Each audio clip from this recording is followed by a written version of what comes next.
可能很多四川朋友不了解，西南地区综合实力第一的成都，为啥会被称为小西藏呢？藏族姑娘大学毕业，用创业攒了1年的收入，带父母首次走出西藏高海拔农牧区，爸爸妈妈有什么感受呢？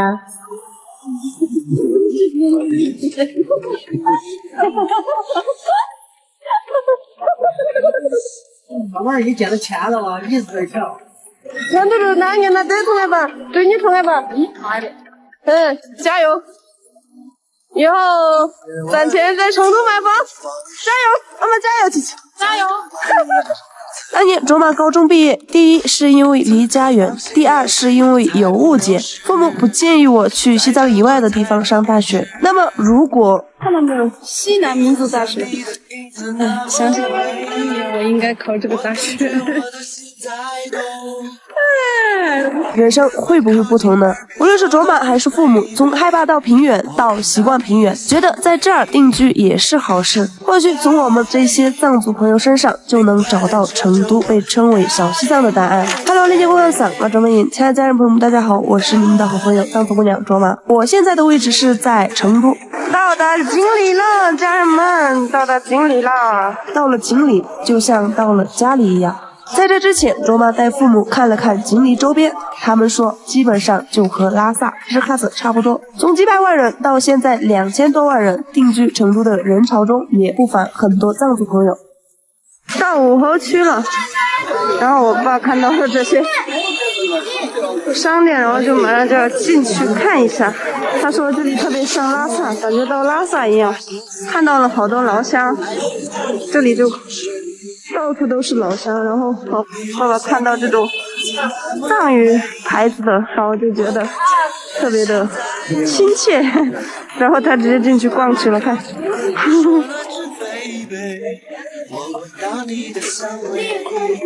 就在这里，再看街对面的一辆霸道，竟然来自日喀则呢。卓玛走过全国很多地方，因为西藏和其余高原的地形，这种车是很多藏族朋友的心头宝贝。而除了高原，已经少有人喜欢霸道车子了。在高原很常见的车子，没想到也是一辆又一辆呀。在春熙路吃了一顿大餐后，乘坐地铁3号线到达高山桥。在这里一定会让卓玛的爸爸妈妈有种眼前一亮的感觉。在地铁站 A 出口旁边有一个广场，每当夜幕降临，华灯初上，附近居住的很多藏族儿女便一拥而上，随着藏族特色音乐的响起，身体便舞动起来。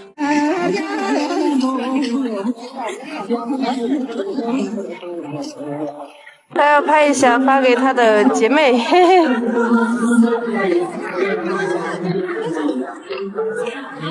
真的是人特别的多。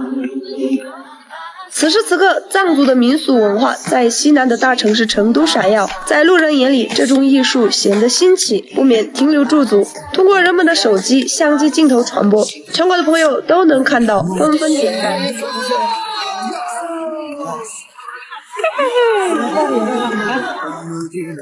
它在藏族朋友心里是不息的传承和美好的休闲方式。成都特意满足了藏族朋友的艺术和爱好。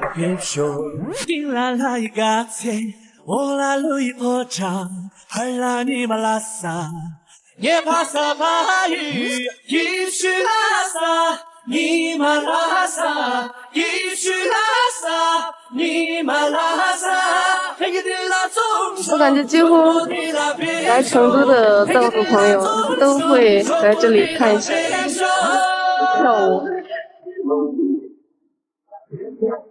我感觉来到这里就到了西藏一样，特别的熟悉又亲切。基本碰到的都是老乡，人特别的多，感觉到了拉萨了。在这座有2000多万人常住的城市，还有每年数以亿计的游客，总有一天会走过武侯区，并且看到这里。所以藏族的锅庄舞蹈可以说在成都提高了影响。就像我父母一样，每一位从高原而来的藏族朋友看到这一幕后，内心都觉得有点温暖。我妈妈的话，之前只在网上见过这个跳国章的，今天到了实地。之前一直在问我那个跳国章的地方在哪里，我说在成都，他天天说那个在哪里，想去看一下。今天总算见到了。所以，家人朋友们，看我爸爸妈妈是不是有种不想走的感觉了呢？他们看得太认真了，然后发视频给他们的朋友发，叫都叫不走了。也是5年呀，我去点评呢，人群中不乏很多汉族朋友跟着节奏一起舞动。在西藏本地，大部分地方都有跳舞的习惯，也都是藏汉各民族跟着一起跳。在林芝的时候，朋友说他读初中学校的课间操，除了跑操，还有锅庄舞，每天都有锅庄课程。西藏林芝市2中，要知道那是一所汉藏比例7:3的学校，足以说明在我们生活的祖国，各民族都是可以好好相处相处的。入戏了，叫也叫不动，我先撤了，再见。卓玛呢去过全国很多地方，如果身穿藏装，总有人会好奇的和你问候，并表达出对于高原的向往和热爱。如果做一个比喻，藏族朋友在其余的平原城市中，就像熊猫般稀有，要么在某个社区，要么某个景区、某所学校等地偶尔碰到。不过卓玛走在成都，走在任何区县、街道、景区或商业中心都能遇到。成都的大街小巷很难出现遇不到藏族朋友的情况。对于藏族朋友而言，只要离开出生长大的家乡，就不能不去看看成都。每年在成都流动的藏族朋友依然100万左右，是很多人的第2故乡乃至长久的家。我妈妈又不肯走这里。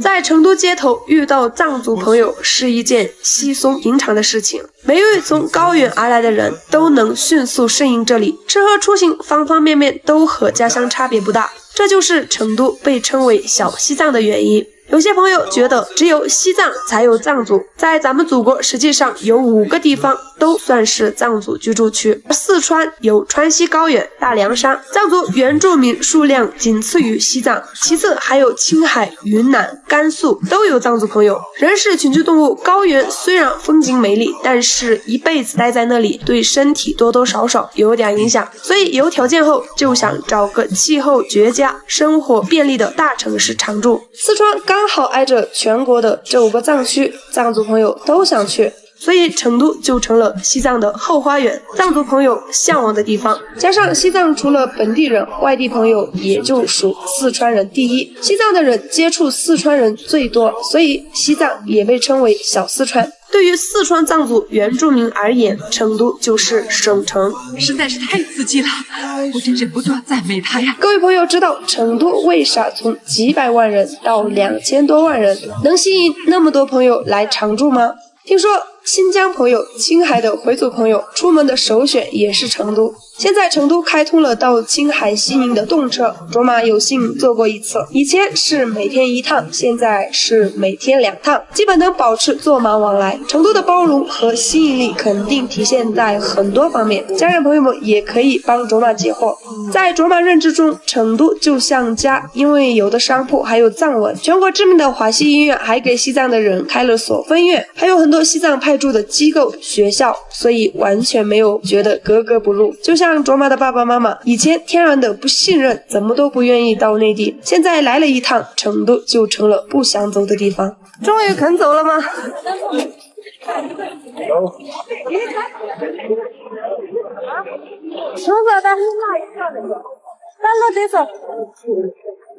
可以呗，算了。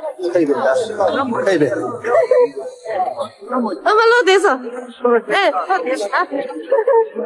在西藏，尤其是海拔更高的地方，还是有一些藏族朋友不愿意走出来到内地看看。天气还是挺冷的，然后这里人特别的多，几乎每天晚上，他们冬天再冷也会在这里跳舞。其实跳舞的话，跳那个锅庄的话，就特别的暖和，脚呀手啊，就等会儿就可以那个脱衣服了，感觉越跳越热。其实可以转变思路，沟通和交流才是相互了解，也让自己变强大的基础。有些舞的话我们会跳，有些舞的话就有点不会跳，但是学2下的话可能马上就会了，因为我们藏族人本身就从小就是能歌善舞嘛。如果我长期待在成都的话，我可能每天晚上都会来这里跳一下。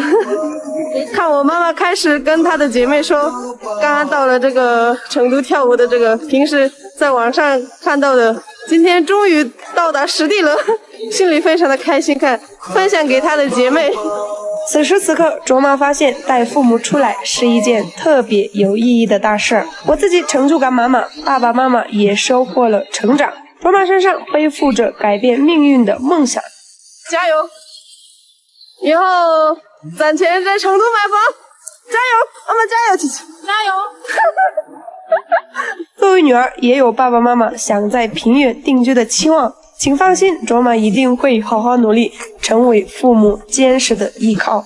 好，我们现在准备去吃个饭，然后今天就这样结束了。